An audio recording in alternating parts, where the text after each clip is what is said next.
Nagulat ka ba? Opo! Na-excite ka?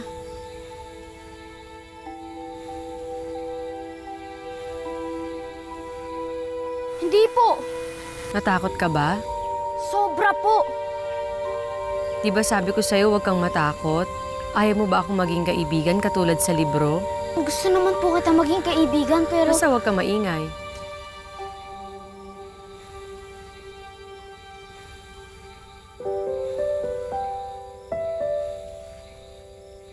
Huwag kang matakot, hindi naman kita sasaktan.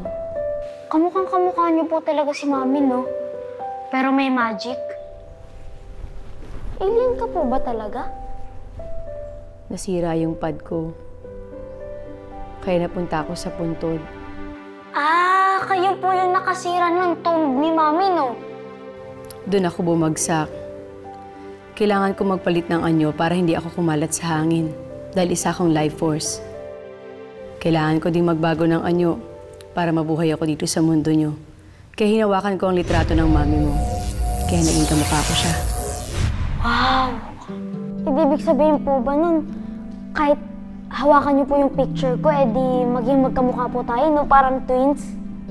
Hindi, kasi isang beses ko lang siya pwedeng gawin. Hala, hindi rin po pala pwedeng ganito yung itsura niyo. Kasi wala na po si Mami eh. Kapag nakita ka po ng mga ibang tao, edi mako-confuse po sila. Parang ako po ngayon. Ayoko rin magpakita sa ibang tao. Kasi nagagalit sila. Yung security guard dun sa sementeryo, yung suporterero na may-ari ng mga damit na to, lahat sila galit sa akin. Pero maliban sa'yo, mabuti kang tao. Po? Nahawakan ko ang luha mo, kaya alam ko mabuti kang tao. Nakikita po sa luha? E di paano po yun? May kakayahan kaming mabasa ang nakaraan. Mga nangyari. At nakita ko mabuti kang tao. Maaari mo ba akong tulungan para magawa ang pad ko? Para makausap ko ang mga kasamahan ko? Sabi po sa akin ni Mami nun, tulungan ko daw po yung mga nangangailangan.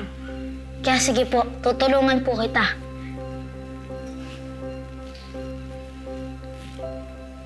Pero di ko po alam kung paano eh. Alam ko, napunta po muna tayo sa room ko. Mag-research po muna tayo. Hahawakan ko po yung kamay niyo, ah.